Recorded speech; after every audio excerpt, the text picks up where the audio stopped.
Hello students. आज हम class 10th economics chapter 3 पढ़ने वाले हैं। चैप्टर का नेम है money and credit. Part first पढ़ रहे हैं आज हम पार्ट फर्स्ट पढ़ रहे हैं। इसमें हम आज पढ़ेंगे मनी से रिलेटेड। मनी मनी जिसको एक्सचेंज यानी कि आज एक वस्तु देकर दूसरी जो हमें खरीदनी है तो मनी का यूज करेंगे हम। तो मनी से रिलेटेड हम कुछ बेसिक चीजें इसमें पढ़ेंगे। और एक टॉपिक है क्रेडिट यानी लोन एक्टिविटी से रिलेटेड जो है हम इसमें पढ़ेंगे। एक मनी से रिलेटेड और दूसरी लोन यानी क्रेडिट से रिलेटेड हम पढ़ेंगे। तो इस पार्ट में हम मनी से रिलेटेड बात करने वाले हैं। अब मनी को जो है मीडियम ऑफ एक्सचेंज यूज किया जाता है। Money is used as a medium of exchange यानी मुझे कोई वस्तु खरीदनी है तो किसका यूज करूंगा? पैसे का। आज के समय मनी का यूज किया जाएगा। जैसे मैंने ये मार्कर है, ये मार्कर मुझे खरीदना था तो मैंने 20 रुपए दिए, मार्कर खरीद लिया। लेकिन आज से 2500 3000 साल पहले जब मनी का यूज नहीं था, तब कैसे जो है ट्रेड किया जाता था? बार्टर ट्रेड किया जाता था यानी बार्टर सिस्टम था, बार्टर ट्रेड किया जाता था। उस समय होता क्या था? एक वस्तु या एक सेवाओं को देकर दूसरी वस्तु या दूसरी सेवाएं उनसे सर्विसेज ले ली जाती थी। लेकिन जब एक वस्तु देकर दूसरी वस्तु को खरीदा जा रहा है तो उस समय डबल कोइंसिडेंस ऑफ बॉन्ड्स चाहिए होता था। यानी कि अब मुझे कोई अपना प्रोडक्ट बेचना है।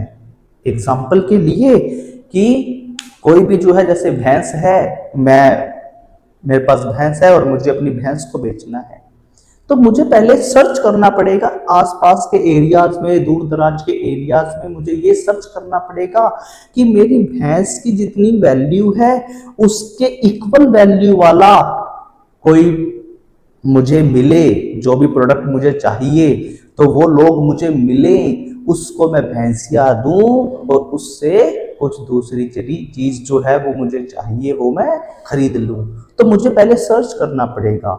जो वैल्यू की चीज मुझे बेचनी है उतनी ही वैल्यू की चीज मुझे सर्च करनी पड़ेगी।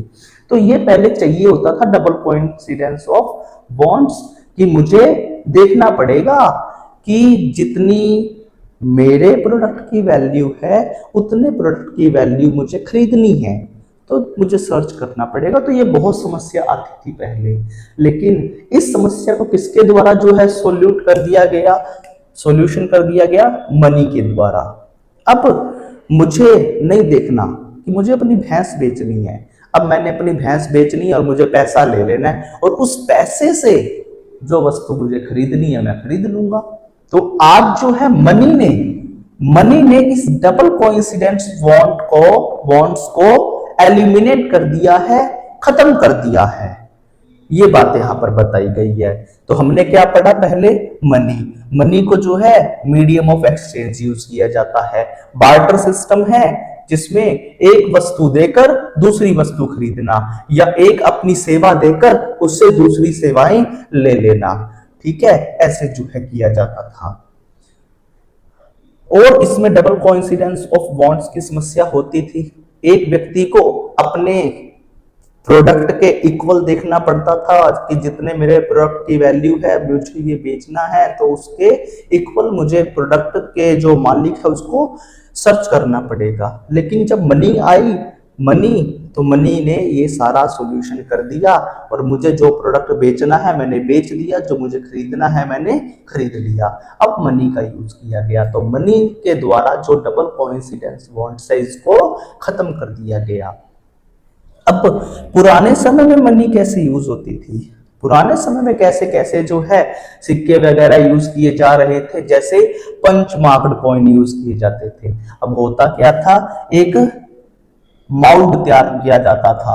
माउल्ड कहने का मतलब सांचा। एक सांचा तैयार कर लिया जाता और इस सांचे में जैसे अब कोई राजा है, कोई भी XYZ राजा है तो उस राजा ने अपनी फिगर बना रखी है। इसके सेकंड तरफ, दूसरी तरफ या उसने किसी एनिमल्स की या किसी पेड़ की या किसी भगवान की उसने जो है यहाँ पर उसको मार्क कर रखा है। एक ये उसका फर्स्ट वाला साइड और सेकंड वाला जो फेस है उसका, तो दोनों तरफ जो है ऐसे ये मार्क कर लेते थे। फिर क्या करते हैं वो उस माउल्ड में, जो इन्होंने माउल्ड तैयार कर रखा है, इस माउल्ड में उस मेटल को डाल देते, मेटल को पिघला देते, पिघला हुआ मेटल इसमें डाल देते और फिर वो जो है मार्क बन जाता था। और ऐसे ही वो दूसरी तरफ कर देते थे। तो इस प्रकार से जो है वो अपने सिक्के तैयार करते थे। तो इनको पंच मार्क्ड कॉइन बोला गया है। मार्किंग की होती थी उस पर। ये माउल्ड इनका जो सांचा है, खांचा है, ये पहले ही तैयार कर लिया जाता था। तो ऐसे सिक्के यूज किए गए थे पुराने समय में। और तुगलक समय के कॉइन बताए गए हैं अपनी बुक के अकॉर्डिंग, जो सारे आंसर्स लिख रखे हैं। तो ओल्ड फॉर्म ऑफ मनी क्या थे?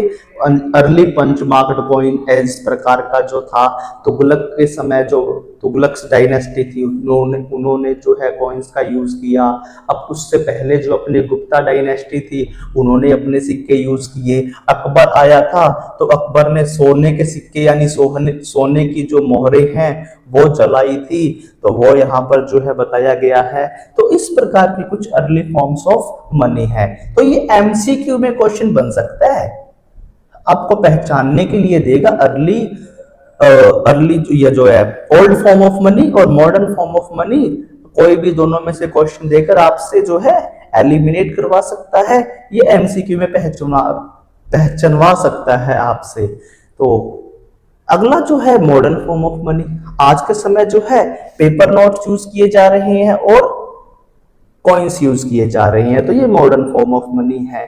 और इन्हीं के ही जो आगे ट्रांजैक्शंस की जो वैल्यू है, जिसमें अपने यूपीआई वगैरह जो है डिजिटल पेमेंट, ये इसमें ऐड हो जाएगी। लेकिन हम बात करें मॉडर्न फॉर्म ऑफ मनी पे, वो है पेपर नोट्स और कॉइन्स। और इन ट्रांजैक्शंस को यूज करने का जो जरिया है ना, वो यूपीआई वगैरह है, चेक, एटीएम, ये सब। इसके बाद है आरबीआई। जो आरबीआई है ना, इंडिया की बात कर रहे हैं आप। इंडिया में जो रिजर्व बैंक ऑफ इंडिया है, ये करेंसी नोट इशू करता है। नोट, सिक्के नहीं। सिक्के कौन मिंट करती है? सिक्के कौन मिंटिंग करती है? गवर्नमेंट ऑफ इंडिया, भारतीय जो सरकार है, अपनी सेंट्रल गवर्नमेंट है। सेंट्रल गवर्नमेंट सिक्के मिंट करती है, जारी करती है। लेकिन जो नोट है, नोट कौन इशू करते हैं, नोट कौन जारी करते हैं? वो करते हैं reserve bank of India, RBI करता है। लेकिन अपनी मर्जी से थोड़ी ना करेगा आरबीआई। उसको पहले रिकमेंडेशन लेनी पड़ती है सरकार से, उसको बात करनी पड़ती है, पूछना पड़ता है, या सरकार जो है वो ऑर्डर देगी तब जो आरबीआई ऐसा करेगी। तो करेंसी नोट को कौन इशू करता है? आरबीआई। किसके बिहाफ पर? सेंट्रल गवर्नमेंट के बिहाफ पर जो है इशू करता है। ये हमें जो है क्वेश्चन इसमें याद रखना है। इसके बाद जो टॉपिक है डिपॉजिट्स विद बैंक्स या डिमांड डिपॉजिट्स। ये कहने का मतलब क्या है? डिमांड डिपॉजिट या बैंक की जो डिपॉजिट्स है, इसका कहने का मीनिंग क्या है? इसका कहने का मीनिंग क्या है? इसका कहने का मीनिंग क्या है? डिमांड डिपॉजिट्स या डिपॉजिट विद बैंक्स। कहने का मतलब पीपल, जो जनता है, जनता क्या करती है? अपने कुछ पैसों को वो बैंक में जाकर डिपॉजिट करेगी। पहले जनता ने अपनी कुछ इनकम है, पैसा है, उसको डिपॉजिट किया। उस डिपॉजिट पर उस जनता को क्या मिलेगा? इंटरेस्ट मिलेगा। जैसे आज के समय एसबीआई का क्या इंटरेस्ट रेट चल रहा है? 2.5%। आज के समय 2.5%। तो ये क्वार्टरली होता है, 3 महीने पर इंटरेस्ट रेट मिलता है। तो जो भी व्यक्ति डिपॉजिट कर रहा है बैंक में अपने पैसे, उसको 3-3 महीने के इंटरेस्ट मिलते जाएंगे 2.5% के हिसाब से, जैसे अपने एग्जांपल ले रहे हैं। तो पहले व्यक्ति ने अपनी इनकम को, पैसे को डिपॉजिट किया, अपने धन को डिपॉजिट किया। अब उसे क्या करना है? विड्रॉ। डिमांड डिपॉजिट समझ रही हैं? डिमांड कहने का मतलब जो मैंने पैसा जमा किया है बैंक में, अब मेरा पैसा है, मैं तो कभी भी उसे निकलवा सकता हूं, तो मैं उसे विड्रॉ करूंगा। मैं उसे विड्रॉ करूंगा अपनी डिमांड पर, चाहे मैं वो चेक के थ्रू करूं, चाहे वो मैं एटीएम के थ्रू करूं, और आज के समय जो यूपीआई के थ्रू करूं।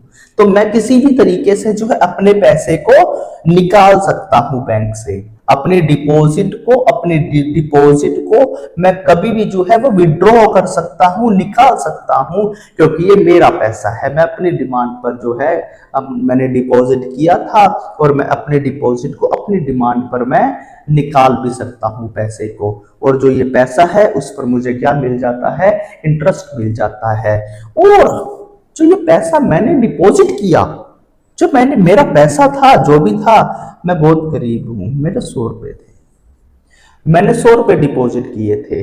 तो जो मेरे 100 रुपए हैं उसका जो इंटरेस्ट बाकी जो मुझे मिल रहा है, ठीक है, और जो ये मेरे 100 रुपए हैं या और जनता के 100 रुपए, 50 रुपए, 1 करोड़ रुपए, 10 करोड़ रुपए, जितने भी ये रुपए हैं जो ये जनता डिपॉजिट करती है बैंक में, तो बैंक क्या करता है उस पैसे का, बैंक क्या करता है उस पैसे का, बैंक जो है 95 जो परसेंट है, 95% वो तो आरबीआई को भेज देता है, आरबीआई के पास चले जाते हैं। और जो 5% बचता है पैसों का, जनता के पैसों का जो 5% बचता है, उस 5% का वो लोन प्रोवाइड करती है लोगों को। अब बैंक क्या करती है, ये अपने लिख ही रखा है यहाँ पर, बैंक जो है जनता का जो पैसा होता है उस पैसे से सरकार क्या करती है, ये जो बैंक है, बैंक क्या करती है, लोन प्रोवाइड करती है जनता के पैसे से। जो बैंक है वो लोन प्रोवाइड करती है, और उस लोन पर चार्ज करती है इंटरेस्ट, बहुत ही ज्यादा इंटरेस्ट चार्ज करती है। जैसे जब हमको इंटरेस्ट दे रही थी तब 2.5%, जब बैंक हमें इंटरेस्ट दे रही थी 2.5%, और जब हम लोन लेंगे, जब हम लोन लेने जाएंगे तो हमसे कितने इंटरेस्ट चार्ज किए जाएंगे, लगभग 8%, लगभग 8%। और जैसे जैसे हमारी लोन की अमाउंट बढ़ती जाएगी वो 15% तक पहुंच जाएगा। तो 8 to 15% हमसे जो है इंटरेस्ट चार्ज किए जा रही हैं, और हमें 2.5% ही हमें दिया जा रहा है। तो इसके बीच का जो डिफरेंस है ना, वही कहलाती है बैंक की इनकम। बैंक का जो मुनाफा है ना, वो क्या है, जो हमें इंटरेस्ट दे रहे हैं, जो जनता से इंटरेस्ट को वसूल रहे हैं, इन दोनों का जो डिफरेंस है, यही है बैंक की कमाई। ऐसे बैंक पैसा कमाता है। और बाकी जो वो बात अलग है कि हमें एफडीआई पर जो हाईएस्ट है 6.45% तक का जो लगभग है इंटरेस्ट मिल जाता है, और अमाउंट जितनी बढ़ती जाती है थोड़ा बहुत इंटरेस्ट इसका बढ़ता जाता है।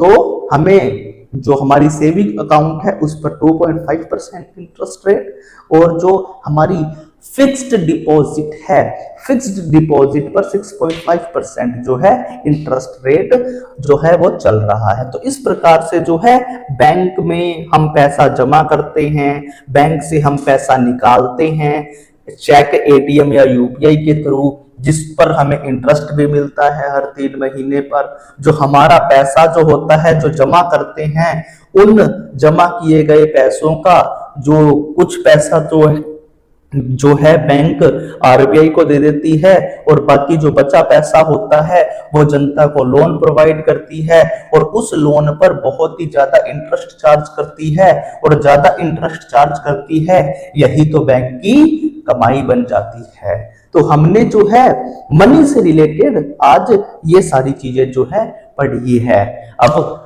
इसको जो है कंटिन्यू करेंगे हम अपने नेक्स्ट पार्ट में। Thank you students.